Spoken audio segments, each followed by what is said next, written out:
I'm Melissa. I'm Jam. And I'm a chemist. And I'm not. And welcome to Chemistry for Your Life. The podcast helps you understand the chemistry of your everyday life. Bonus edition. We're getting pretty good at the syncing it. Mm-hmm. Somebody commented on YouTube, like, chef's kiss to how well that was. Yeah. That made me laugh. Yeah. Okay, so before we get into questions, Letila, who is a chemist who investigates leachables and who has become our friend via chit chats, etc., and as a patron, wanted to reach out to us to respond to a question from someone else. So Avery had asked about how products like menstrual underwear have PFAS in them, but they claim that they don't. Right. And so Letila responded and said regulators like the FDA, OSHA, etc., have a certain number that requires a company to disclose that information. And if the number is under that, then they can not disclose it. So they're legally allowed to not disclose it. So the PFAS could be present, but if it's under the required reporting threshold, then... Got it. And I think there's similar things to that in nutrition labels. So things that say no trans fat versus zero trans fat or saturated fat, you know? Oh, yeah. It's no means none and zero means less than a certain percentage, like 0.04 might be rounded down, but 0.05 might be rounded up. I remember learning about that in a nutrition science class I took in college. Yeah. And realizing like, oh, I didn't think about these labels as having stuff about them that would affect. Yeah. You know, it's like you look at a nutrition label and it looks, boring. And so you assume it's truthful. Yeah. It's like, who would mess with this? It's like, oh, okay, you can. Actually. No, yeah, you can. It's like, and I just picked a random number as an example. That's not like the number that it is. I was just saying that. Yeah. But I also think I've seen other things where food scientists have talked about how, it says the calories in this is, 50 and this is 50, but you add it together and it's 110 instead of 100. So who's lying? And it's like, no one's lying. It's just like 55 gets rounded down. And if you, or 54, for example, would get rounded down. So 54 plus 54 makes 108. 108 gets rounded up to 110. Whereas 54 gets rounded down to 50. Yeah. Yeah. So nutrition labels they're not lying. They're not lying either, Yeah. Yeah. So that's what that reminded me of. So I wanted to share that. So thanks, Letila. We love hearing from you and we love hearing about your work. We think it's awesome. Yeah, that was a great question and cool that she chimed in to give us more info there. Yeah, I love hearing from other experts and hearing their thoughts about things because I can't possibly know everything about everything. Right. So, and I don't want to. Yeah. That would be not fun. Are you ready for the next question? Yes. This question is from Lucila. Lucila asks, what is the history of the elements in the periodic table and the periodic history? So, I love that question. And I think we would probably need to do an episode or a series of episodes about it. That'd be cool. Yeah, wouldn't that be fun? Yeah. I think there might be a podcast that already does that. I think there's a podcast called like the Episodic Periodic Elements or something that you could check out that maybe would do that. But there's also a really cool book that I want to recommend to Lucila and anyone else who's interested, which is called The Disappearing Spoon by Sam Keene, I believe. And it goes into how the periodic table came to be, but also kind of does this exercise in thinking about all the other ways that the periodic table could have ended up. And it's really interesting. And the periodic table is organized really well in a way that is very helpful for people thinking about, what's going on at the subatomic level, like deep inside the atoms. So I think that it would be great to talk about, why elements are named certain things or why the periodic table is organized the way it is. I really would like that a lot. Yeah. So that was a really good question. I wanted to acknowledge it, Lucila, but we're not going to be able to talk about it today. But yeah, good enough to be maybe multiple episodes, something like that. Yeah. We're good enough for somebody else to have already done that. Yeah. This next one's from Eli. Eli asks, how can I integrate chemistry more into my engineering in energy degree? Is that, I might have typed L instead of M. M. That might have been EMI. Now I'm not sure. Oh, okay. Sorry if we gave your name wrong. Whoops. I probably could go check, but I'll just say that I don't know a lot about engineering and energy, but my husband is an engineer, and the thing that we talk about most often is heat and thermodynamics. That is a big overlap between chemistry and engineering and energy.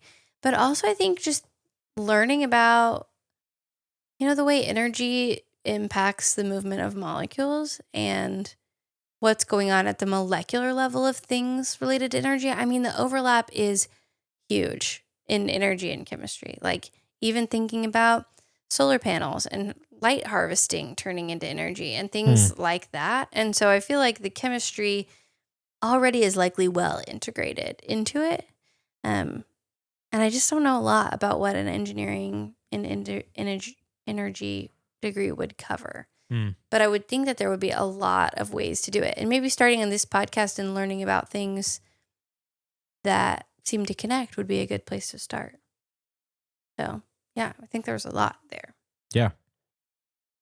Good question.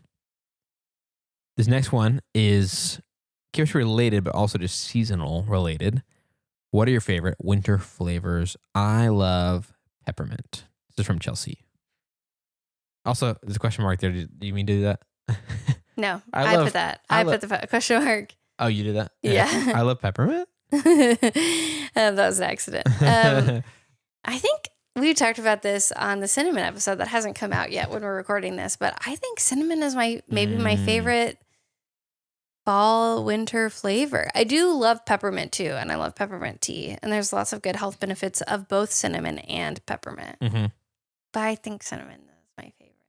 Cinnamon might be one of mine too. I also love I don't know. So we talked about this in the cinnamon episode, but I love wassail, and I make my own every year usually, and I really have fun doing that. So that's a bunch of flavors, but obviously cinnamon's a big one in that.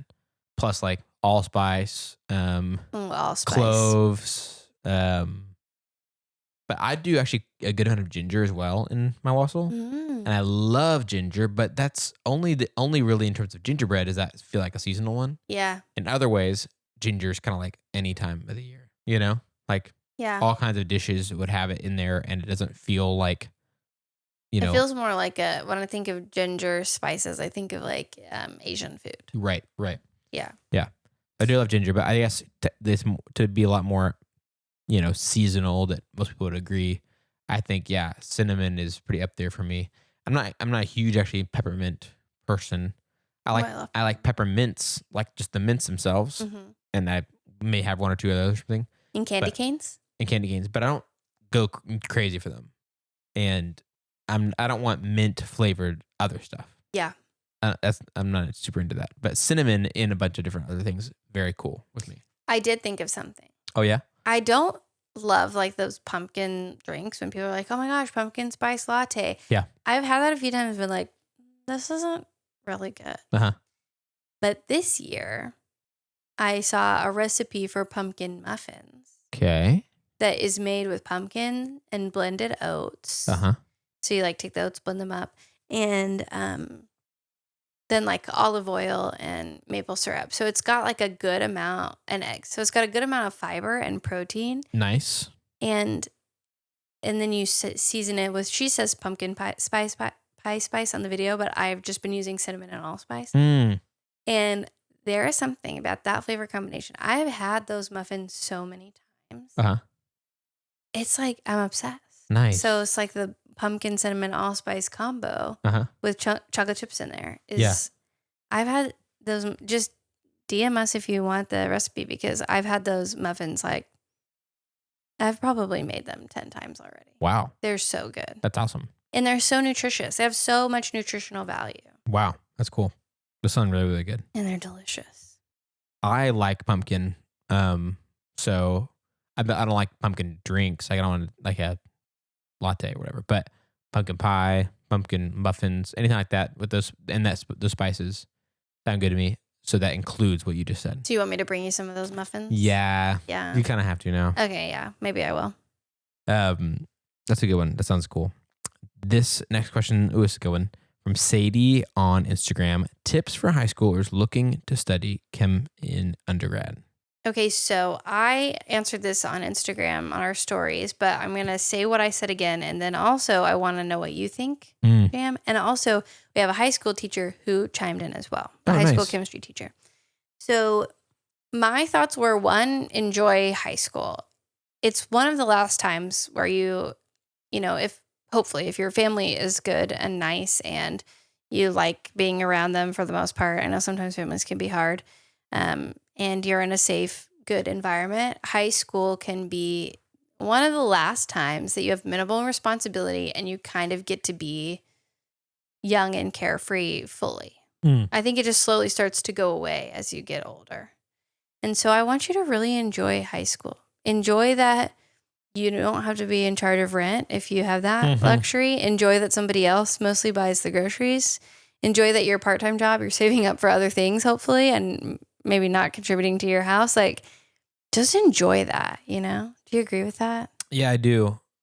I also feel like I remember in high school it being told to me many times, like, you better blah, blah, blah, because in college, it's going to be super hard. It's going to eat your lunch. It's going to blah, blah, blah. And it kind of scared me about college, you know? And also made it seem like you really have to be on your A game or college is going to be really hard. Yeah. And like, that's like certainly true to a degree, but it wasn't nearly as true as I thought it was. No, yeah. I was like, oh wait, I took a chemistry class my first year of college. And I remember being like, okay, I remember some of this. And also there's people all around me who are worse students than I am. So it's not like you get there and like everyone's better, smarter than you. Everyone's more serious than you, all that kind of stuff. And you're like, oh no, I got to catch up. I wasn't like constantly always worried about school and college prep whenever I was in high school. And now I'm way behind. Yeah. Like that might be true for some, or I mean, who knows, depending on what college you go to. Like, I mean, I didn't. Yeah. Higher level, maybe like Ivy League would probably be like that. Right. But, and so my advice is just don't go to one of those. Just kidding. But I would just say like kind of my advice later, but we'll get there. Yeah, but I was going to say like, I don't know, like recognize that all the colleges are expecting freshmen to be like needing to acclimate to this whole deal too. So like you got some room, you got some grace. But obviously having good study habits is going to carry you through as well. So that was my number 2 piece of advice was try to develop good habits, like good study habits, good sleeping habits, find exercise that you like that you can do. So like for me, I was in marching band in high school. I didn't have exercise really outside of that. I quit playing soccer after, by my senior year. And so a lot of my exercise came from waiting tables. But then when I stopped waiting tables, I was like not walking. I hadn't built in those habits. So building in those habits of exercise, walks, or a sport or something that you like to do, that's really good. Eating healthy habits. Like I used to just eat ramen and Dr. Pepper all the time. There's just not a lot of nutrients in that. Yeah. So. There used to be, but I don't know why they don't have it in there now. When I was a kid, it was so nutritional to eat that stuff. Yeah, I mean, it gave me energy and kept me alive, but it was probably not ideal, and my blood sugar does not thank me for it. Yeah. So I think building healthy habits in all areas of your life, I think, is really valuable moving into college. Not just studying, but studying too. I think is one. Right, and also like you can save yourself so much like heartbreak and problems, especially by not going crazy once you get to college. You have all the freedom. Don't go crazy. Like some people do that and they burn out so hard. They like flunk out of a bunch of classes because they just let themselves go wild and they never do anything. So it's the habits you build now will help you then. And then with that freedom, it's really nice, but it's just not everything, you know? And so just don't go nuts. You will regret it. And I mean, have fun. Yeah, have fun, but not like that's not the entire point of like that's not the goal, right? Yeah. But learning is fun too. And then my last piece of advice was I don't think it's wise to go into debt for undergrad. I mean, maybe if you have a good plan for it, but for me, I went to the school that I got the most, I had to pay the least for, basically.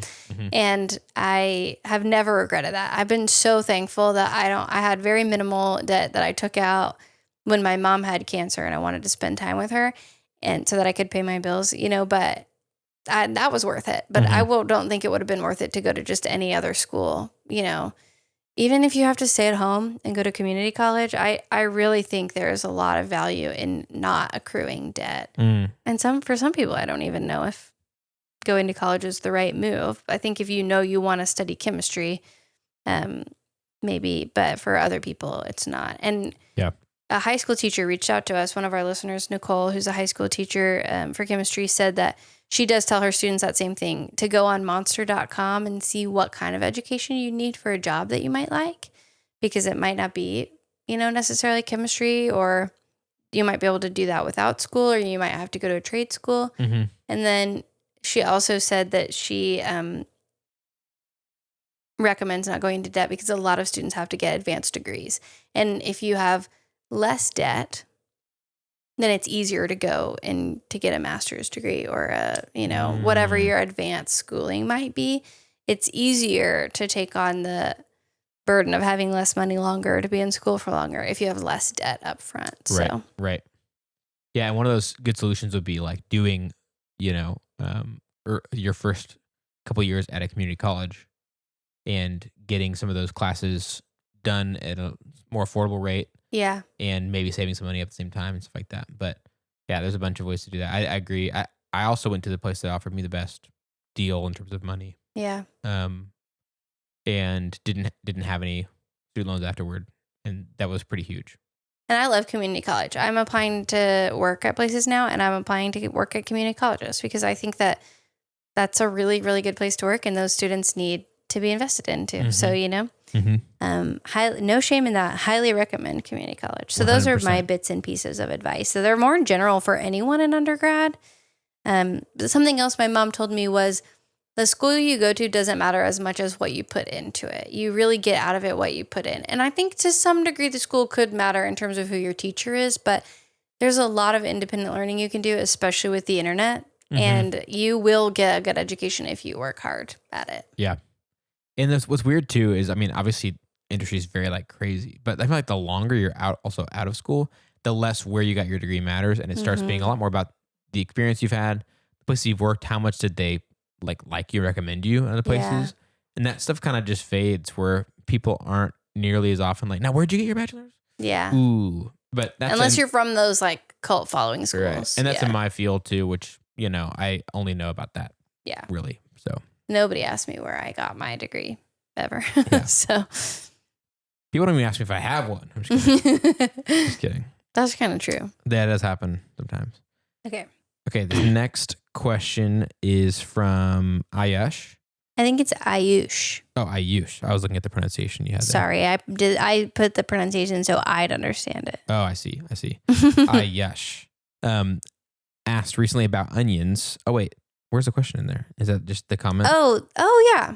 He didn't ask a question. He did, but okay. I was going to shout out. Okay. Sorry, that was my bad. That's okay. Ayush asked recently about onions, and then when we did the re-release for Onions on Thanksgiving, I forgot to give him a shout out. Oh, and so right. Okay. I wanted to give him a shout out.